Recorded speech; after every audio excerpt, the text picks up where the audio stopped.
여러분 혼밥 해보신 적이 있으세요? 많아요? 마음이 짠하네요. 혼밥이 뭔지 모르시는 분들이 혹시라도 있을지 몰라서 설명을 드리면, 혼밥은 곡식을 섞어 먹는 혼밥이 아니고 혼자 밥을 먹는 걸 혼밥이라 그래요. 혼자 밥 먹는 거. 집에서 혼자 라면을 끓여 먹거나 또는 가족들이 늦어서 혼자 밥을 차려 먹는 일은 예전에도 이렇게 자주 있었던 일입니다. 그런데 요즘은 맞벌이 가구가 점점 늘어나고 또 혼자 사는 1인 가구들이 굉장히 많아지면서 평상시에도 혼밥을 하는 사람이 굉장히 많다고 해요. 그래서 가끔 식당에 가보면 요즘에는 혼자 밥 먹을 수 있는 1인용 그런 테이블을 놓은 식당들도 이렇게 간간히 볼 수가 있습니다. 직장인뿐만 아니라 요즘에는 아이들도 혼자 밥을 먹는 경우들이 굉장히 많아졌어요. 예전에는 아이들이 학교 갔다가 집에 오면 엄마가 집에서 아이들을 맞이하는 일들이 참 많이 있었는데, 요즘에는 워낙 맞벌이 부부가 많다 보니까 아이들이 학교에 갔다 와도 집에 아무도 없어서 엄마가 적어놓은 그 쪽지 또는 문자 이걸 보면서 혼자 간식을 챙겨 먹거나 또는 학원 근처에서 혼밥을 하는 그런 아이들이 굉장히 많아졌다고 합니다. 얼마 전에 혼밥이 아동 청소년의 행복감에 미치는 영향이라는 논문이 발표가 됐어요. 그 내용을 보면 혼밥을 하는 아이들일수록 행복감은 낮아진다라는 결과가 나왔습니다. 혼자 밥을 먹으면 그 사람들과의 관계에 대한 만족감, 그리고 삶에 대한 만족감, 이런 전반적인 것에 부정적인 영향을 미쳐서 아이들의 그 행복감이 점점 낮아진다는 거예요. 그런데 제가 그 논문의 내용을 이렇게 쭉 보면서 참 흥미로웠던 건, 우리가 생각할 때는 경제적인 형편이 어려운 아이들이 혼자 밥을 많이 먹을 것 같은데, 그 논문에 따르면 오히려 경제적으로 큰 어려움이 없는 아이들, 그래서 학원에 갈 수 있고 또는 독서실에 다닐 수 있는 그런 아이들이 오히려 혼밥을 하는 경우가 그렇지 않은 아이들보다 훨씬 더 많다라는 것이었습니다. 부모 입장에서는 열심히 공부해서 좋은 대학에 가고 그래서 행복하게 살라고 그렇게 학원에도 보내고 독서실에도 보내고 그렇게 하는 것일 텐데, 오히려 그렇게 아이들은 혼자 밥을 먹으면서 행복감이 점점 낮아지고 불행을 경험하고 있다는 거예요. 여러분, 참 안타까운 현실이죠. 그런데 아이들만 그럴까요? 성인도 혼자 저녁에 밥을 먹는 그 사람이 가족과 함께 밥을 먹는 사람보다 우울증에 걸릴 확률이 2.4배가 높다고 합니다. 아까 누군가가 혼밥을 굉장히 자주 하신다고 했는데 특별한 관심이 필요해요. 그런 분들은. 여러분, 함께 밥을 먹고 서로 대화하는 것, 그리고 사람들과의 그 교제와 만남, 여러분, 거기에서 오는 때로 그 스트레스도 있고 피곤함도 물론 있지만, 그럼에도 불구하고 우리의 삶에 그런 만남과 교제가 얼마나 우리를 행복하게 하는 일인지를 생각해 보게 되는 그런 대목이라고 할 수가 있습니다. 오늘 우리가 함께 살펴볼 교회의 5대 사명, 교회의 5가지 기능 중에 하나는 친교입니다. 친교. 여러분, 우리는 앞에서 2가지를 먼저 살펴봤어요. 예배와 교육에 대해서 살펴봤습니다. 여러분, 기억나세요?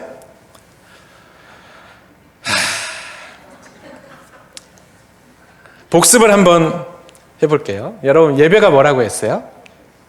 하나님께서 주신 창조의 은총과 또 그리스도이신 예수님을 통해 주신 그 구원의 은총을 깨닫고 감격해서 드리는 응답의 행위다라고 말씀을 드렸습니다. 하나님께서 우리에게 베푸신 그 은혜에 너무나 감사해서 우리가 하나님께 응답하는 것, 반응하는 것, 그게 바로 예배라고 말씀을 드렸어요. 그리고 2번째 시간에는 교육에 대해서 배웠습니다. 교육이란 그리스도 안에서 온전한 사람이 되도록 삶으로 가르치고 삶으로 배우는 것이다. 그렇게 여러분에게 설명을 드렸습니다. 여러분, 이제 조금 기억이 나세요? 옆에 계신 분에게 한번 물어보세요. 기억나죠? 웃기만 하셔도 괜찮습니다. 여러분이 정확히 기억을 못해도 우리가 5번째까지 계속 이렇게 정리하면서 나누다 보면 가랑비에 옷 젖듯이 여러분들이 이 내용들에 대해서 다 알게 될 거라고 믿습니다.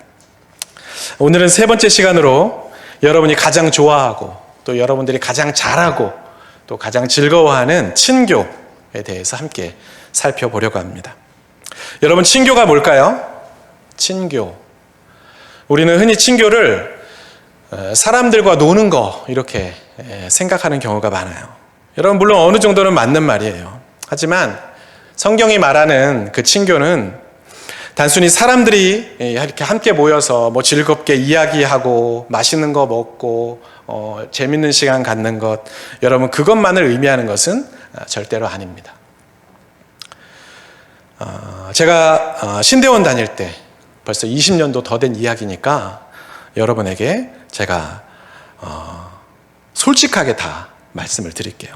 제가 신대원 다닐 때 저희 집이 공사를 하는 바람에 집에서 학교를 다닐 수가 없었어요.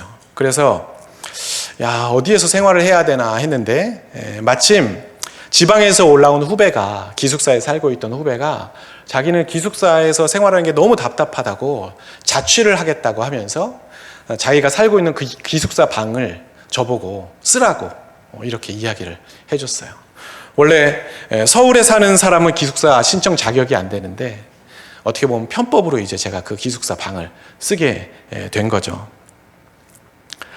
대학원생이었는데 저는 학부생 기숙사, 학부생들만 잔뜩 있는 그 5층 기숙사에 제가 있으니까 거기에서 제가 제일 선배였어요. 그러니까 이제 후배들이 저녁만 되면 배고프다고 저희 방에 와서 저보고 간식 사달라고. 선배님, 야식 먹고 싶어요 하면서 이제 찾아와요. 그래도 다행히 제가 그 당시에 교육전도사로 사역하면서 또 이제 총회에서 뭐 공과 이렇게 집필도 하면서 강의료도 받고 또 이렇게 강사료도 받고 하니까 뭐 이렇게 간식 사주는 게 별로 부담은 안 됐습니다. 그런데 이 친구들이 너무 자주 이 방에 찾아오니까 제 마음에 우리 사랑하는 후배들이 공짜로 얻어먹는 게 습관이 되면 안 되겠구나 하는 아주 선한 마음이 막 생겼어요. 그래서 내가 어떻게 하면 좋을까 하고 이제 고민을 하던 끝에 하나 묘안이 떠오르더라고요. 하나님께서 저의 그 선한 마음을 아시고 지혜를 주신 거예요. 제가 어느 방에 가서 이렇게 그 방을 구경하는데 거기에 그림들이 있더라고요. 그래서 그림 맞추기를 하기로 했습니다. 왜 그 멋진 그림이 기숙사에 있는지 저는 이유를 알 수 없었지만 동양화가 잔뜩 펼쳐져 있는 거예요. 그래서 이거다. 이걸로 짝 맞추기를 하면 되겠구나 생각을 하고 그렇게 해서 이제 모인 돈으로 간식을 사 먹어야겠다 생각을 했어요. 어디에서요? 어느 학교?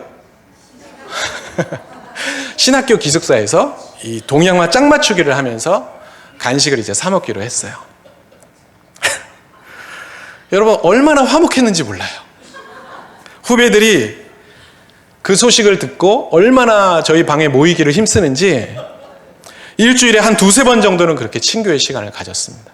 그래서 이렇게 어느 정도 돈이 모이면 부족한 돈은 제가 흔쾌히 이제 더 내서 간식을 사 먹고 야식을 사 먹고 그렇게 친교의 시간을 가졌어요.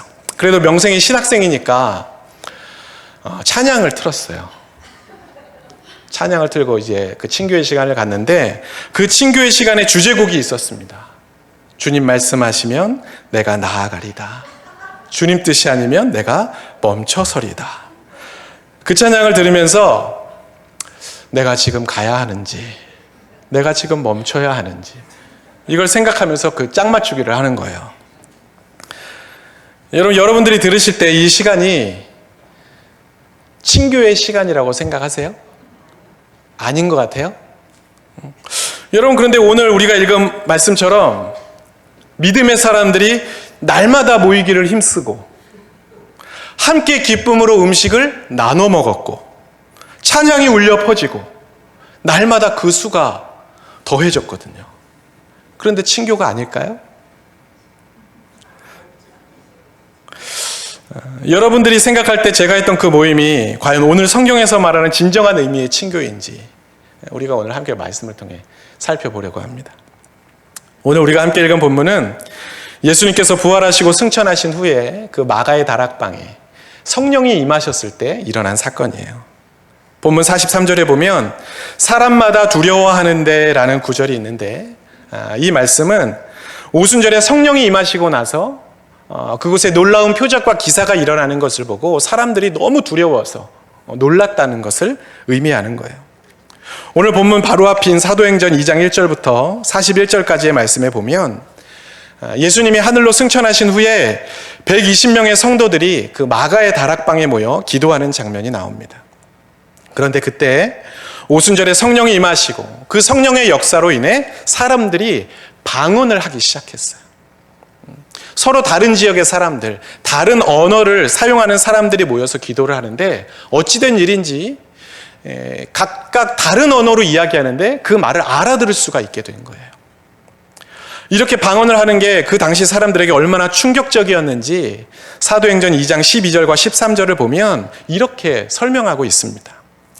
다 놀라며 당황하여 서로 이르되 이 어찌 된 일이냐 하며 또 어떤 이들은 조롱하여 이르되 그들이 새 술에 취하였다 하더라. 성령의 역사가 너무 신비롭고 놀라워서 모인 사람들의 마음에 두려움이 생길 정도였다는 거예요. 야, 성령이 얼마나 강력하시길래 이런 말도 안 되는 일들이 이렇게 일어나고 있는가. 그들의 마음에 두려움이 생겨났다는 거죠. 그런데 우리가 주목할 것은 성령이 임하실 때 단순히 이런 놀랍고 신비로운 그런 일들만 일어난 게 아니라는 사실이에요. 오늘 우리가 읽은 본문을 보면 성령의 그 충만함을 받은 사람들에게는 뭔가 방언과 같은 겉으로 드러나는 신비로운 그런 표적도 나타났지만 중요한 것은 삶의 변화가 일어났다는 것을 우리는 보게 됩니다. 어떤 변화가 일어났어요? 44절부터 46절 말씀입니다. 우리 다 같이 한번 읽어볼까요? 시작. 믿는 사람이 다 함께 있어 모든 물건을 서로 통용하고 또 재산과 소유를 팔아 각 사람의 필요를 따라 나눠주며 날마다 마음을 같이하여 성전에 모이기를 힘쓰고 집에서 떡을 떼며 기쁨과 순전한 마음으로 음식을 먹고. 여러분, 어떤 변화가 일어났다고 말해요? 모든 물건을 통용, 공동의 것으로 삼았다고 말합니다. 그리고 각자 자기의 재산과 소유를 팔아서 필요한 사람들에게 그것을 흔쾌히 나누어 주었어요. 마음을 같이하여 성전에 모이기를 힘썼고 함께 떡을 떼고 음식도 나누어 먹었습니다. 여러분, 쉽게 말하면 굳이 하는 일에 힘썼고 서로를 위로하고 긍휼을 베풀고 필요한 것을 채워주고 마음을 같이 하는 그런 공동체가 되었다는 거예요. 여러분, 어떻게 이 사람들의 삶이 그렇게 갑자기 바뀔 수가 있었을까요? 오순절에 그들에게 역사하신 성령께서 그들의 마음과 삶을 그렇게 한 번에 바꾸어 주신 거예요. 초대교회가 보여준 진정한 친교의 모습이 바로 이런 것입니다. 여러분, 제가 아는 어떤 권사님 중에는 늘 교회 사람들하고 잘 어울려 다니는 분이 있어요. 본인은 성도의 교제를 한다고 그렇게 늘 이야기하세요. 실제로 이분이 한턱씩 식사도 잘 쏘는 분이고 뭐 커피도 잘 쏘고 그러는 분이기는 해요. 그런데 만나서 무슨 이야기를 하는가 가만히 이렇게 들어보면 순 정치 얘기, 부동산 얘기, 주식 얘기 이런 것만 계속 하는 거예요. 여러분, 과연 이게 성경적인 친교일까요? 정치 얘기하면서 보수는 진보 욕하고 진보는 보수 욕하고 서로 막 갈라지고 싸우고 말하는 사람들끼리 마음이 불편해져요. 오늘 성경에 보면 친교는 마음을 같이 하는 거라고 했는데 오히려 그 모임 속에서 갈등이 일어나고 있어요. 어느 아파트를 사라, 대출을 얼마 받아서 어디로 이사하면 나중에 얼마를 벌 거다. 여러분, 얼마나 전문가인지 몰라요. 주식을 이걸 사면 안 되고 이걸 사야 하고 한 번 투자를 했으면 몇 개월은 버텨야 되고 막 전문가예요. 친교는 다른 이들의 필요를 따라 나누어주고 자신의 것을 기꺼이 베푸는 것이라고 오늘 성경이 말하고 있는데 어떻게 하면 내가 더 많은 걸 소유할 수 있을까? 어떻게 하면 내가 더 많은 재산을 불릴 수 있을까? 여러분, 이런 이야기들로 대화가 가득해요. 친교한다는 핑계로 세상 사람들과 똑같이 즐기고 자기들의 그 개인적인 감정, 그걸 막 여과 없이 쏟아내고 있고 이기적인 욕심만을 채우려는 그런 일들이 우리의 만남과 모임 속에 너무나 많이 있다는 거예요. 코이노니아, 성경적인 친교에 있어서 우리가 주의해야 할 부분이 바로 이것입니다. 여러분, 성경이 말하는 친교란 단순히 사람들과 어울리고 수다 떨고 밥 먹고 차 마시고 즐거운 시간 보내는 게 아니라 성령 안에서 위로하고 나누고 섬기고 교제하고 서로가 하나 되는 것, 여러분, 그것이 바로 성경이 말하는 친교라는 것입니다. 갈라디아서 5장에 보면 성령의 9가지 열매가 나와요.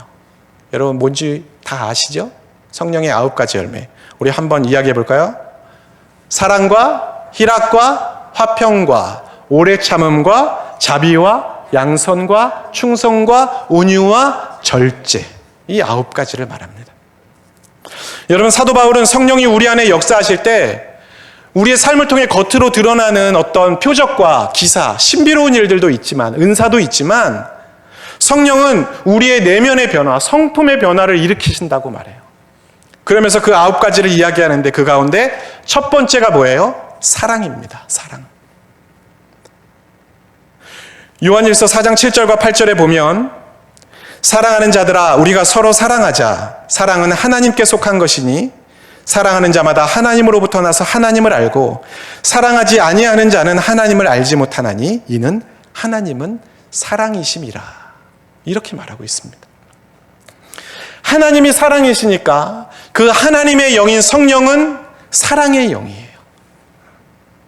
그리고 그 성령이 우리 안에 역사하시면 우리는 하나님의 사랑에 근거한 그런 삶을 살아갈 수가 있게 되는 겁니다.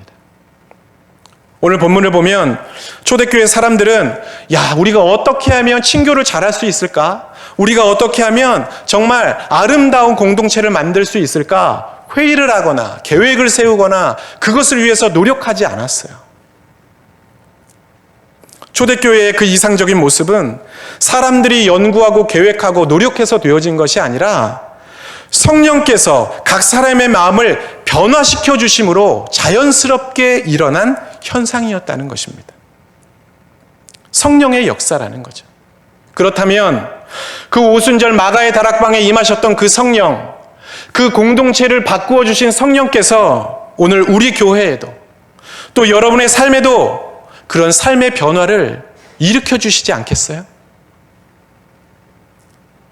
목사님, 근데 저는 성령이 충만하지 않아요. 그건 여러분들이 하나님의 말씀을 제대로 몰라서 하시는 핑계예요.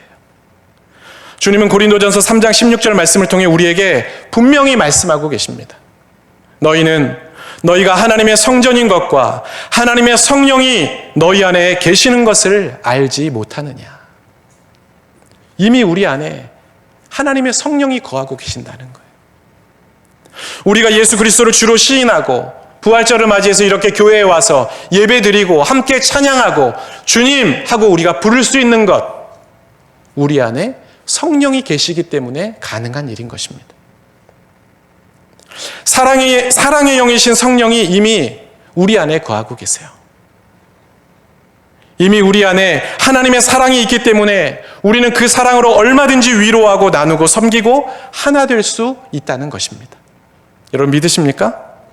우리가 그걸 기억하지 않고 사니까 못하는 것뿐이에요. 하지만 이미 주님은 우리가 사랑으로 서로를 섬기고 돌보며 위로할 수 있는 능력을 주셨다니까요. 여러분, 저는 굉장히 내성적인 사람이에요. 이런 얘기를 하면 사람들이 잘 안 믿어요. 그런데 저는 원래 누구에게 먼저 다가가서 말을 거는 스타일이 아니에요. 혼자 있는 거 좋아하고 다른 사람들이 저한테 말 거는 것도 되게 싫어해요.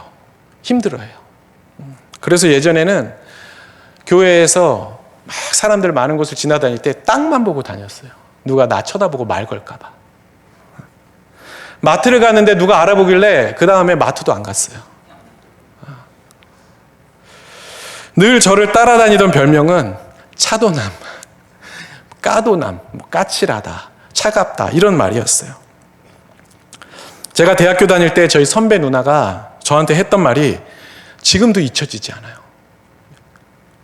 지호야, 너는 어린 나이에 대기업에 입사해서 초고속 승진하는 그런 사원 이미지야. 아주 냉정하고 야비한 방법으로.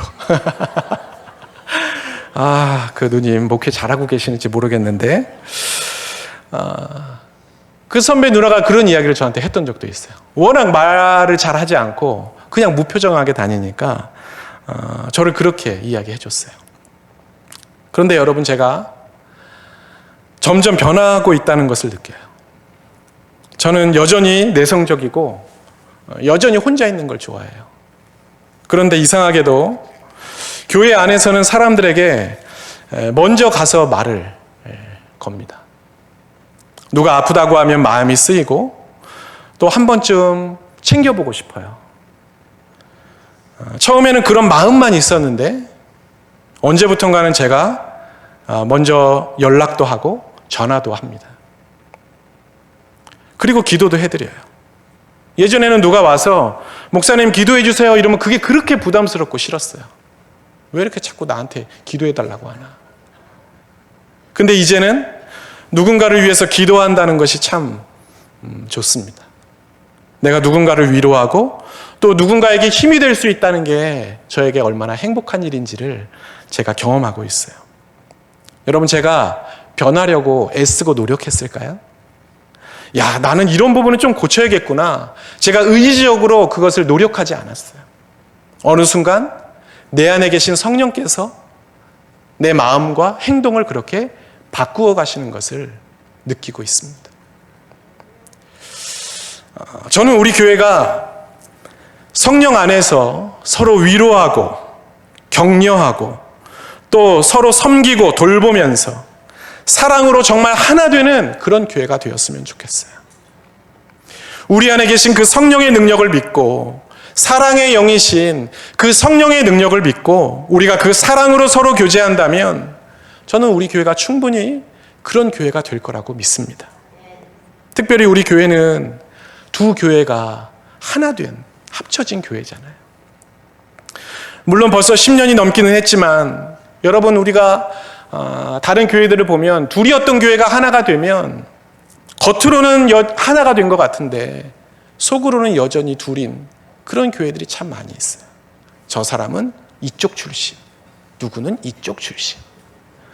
선거를 할 때 나는 이쪽 교회 출신이니까 이쪽을 뽑아야 되고 저 사람은 분명히 저쪽을 뽑겠지. 너무 이게 보이는 거예요.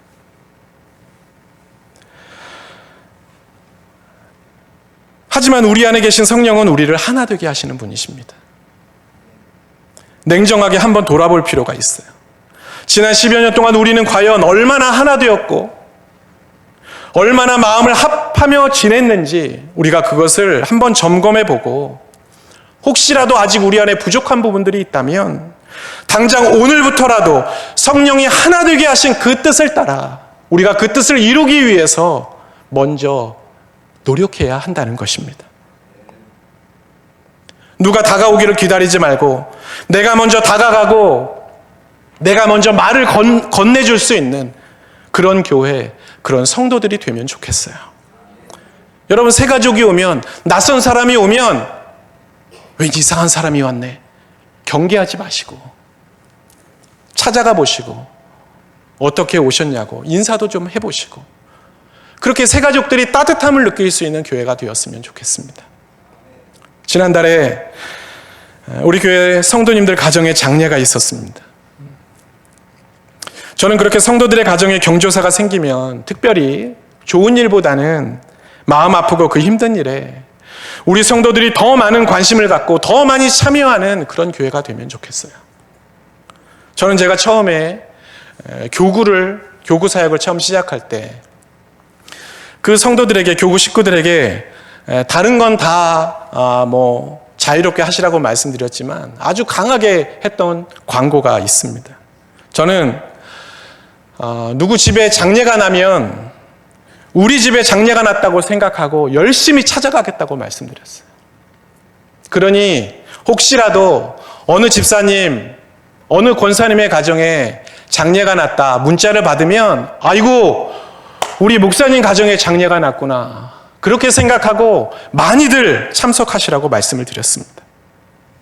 그래서 항상 돌잔치, 결혼식보다 장례 그 위로 예배에 더 많은 성도들이 참석했던 걸 기억해요. 저는 여러분도 그러길 바랍니다. 그게 성령 안에서 서로를 위로하고 돌보는 거예요. 그게 주님이 원하시는 진정한 친교인 것입니다. 누가 몸이 아파서 수술을 한다거나 혹은 병원에 오랜 기간 동안 입원을 하고 있다면 여러분 한번 전화해보고 끝내지 마시고 꾸준히 관심을 갖고 꾸준히 한번 챙겨봐 주세요. 교회가 당신의 아픔, 당신이 치료받고 있는 그 모든 과정에 관심을 가지고 있다고, 우리가 기도하고 있다고 여러분 삶으로 한번 표현해 주시기 바랍니다. 오랜 병원 생활로 지쳐있을 환우들, 그리고 그들을 옆에서 간호하고 있는 보호자들에게 자주 연락은 못하더라도 여러분 가끔이라도 전화해서 어떻게 지내냐고, 밥 한번 먹자고, 한번 만나자고, 여러분 그렇게 연락이라도 해보시면 좋겠어요.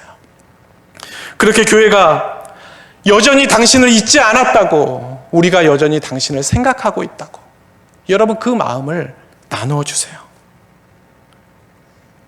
혼자가 아니라는 걸 우리가 그들에게 알려주어야 합니다. 여러분 그분들은요, 그렇게 우리가 가끔 하는 그런 연락을 주님이 나를 잊지 않고 찾아오신다라고 생각해요. 우리는 그분과 잠시 교제하는 거고, 우리는 그분과 잠깐 전화통화하는 것에 불과하지만 그분들에게는 주님과의 감격적인 만남이 일어나는 거예요. 주님이 나를 잊지 않으셨구나, 주님이 이 사람을 통해 나를 위로하시는구나라고 그들은 느낀다는 것입니다.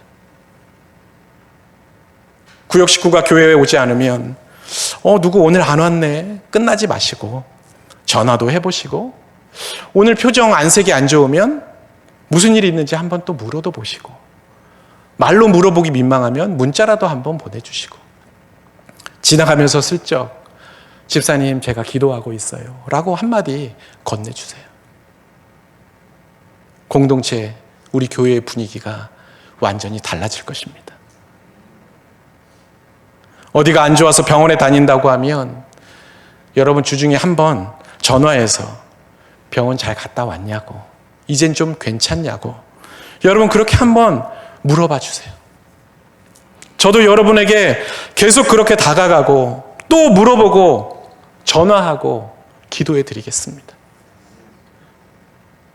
그게 주님이 원하시는 공동체고 우리가 만들어가야 할 성령 안에서 친교하는 그런 교회인 것입니다. 여러분 그렇게 하실 수 있겠어요? 아멘이 좀 작은데요? 그렇게 하실 수 있겠어요? 오늘 우리 주님께서 죽음의 권세를 깨트리고 부활하신 부활절이에요. 주님의 고난과 부활이 결코 헛되지 않도록 주님이 기뻐하시는 교회를 우리가 함께 만들어가면 좋겠습니다.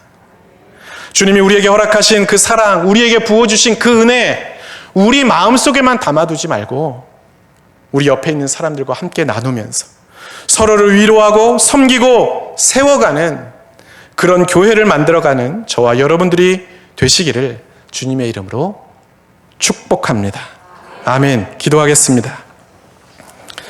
사랑의 주님, 우리의 죄를 위해 십자가를 지시고 모든 사망 권세를 이기고 부활하신 주님을 찬양합니다.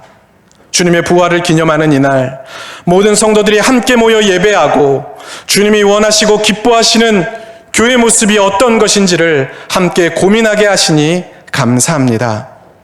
초대교회에 성령이 임하셨을 때 그들의 마음과 생각과 삶을 바꾸셔서 서로를 위로하고 격려하고 피로를 나누고 채워주며 서로 사랑 안에서 하나된 교회를 이루었던 것을 우리가 오늘 말씀을 통해 보았습니다. 이 시대에 우리 신금호 교회에도 그런 성령의 역사들이 나타나게 하여 주옵소서. 놀라운 기적과 은사들만 바라는 교회가 아니라 사랑 안에서 성도들이 교제하며 주님의 몸된 교회로서 하나 되는 기쁨을 누리게 하시고 우리가 그토록 원하고 바라던 거룩하고 아름다운 믿음의 공동체, 사랑의 공동체를 이루어가는 교회가 되게 하여 주옵소서. 아픔이 있는 사람들, 소외된 이들, 가난하고 굶주린 이웃들, 주님의 사랑이 필요한 많은 사람들을 위로하고 격려하며 섬기고 세우는 교회가 되게 하여 주옵소서. 성령 안에서 친교하는 공동체, 이 땅의 많은 사람들에게 믿음의 본이 되는 공동체를 이루어 천국의 기쁨을 누리는 우리 교회가 되게 하여 주옵소서. 그렇게 우리 교회가 주님을 기쁘시게 하는 교회가 되게 하여 주옵소서. 예수님의 이름으로 기도하옵나이다. 아멘.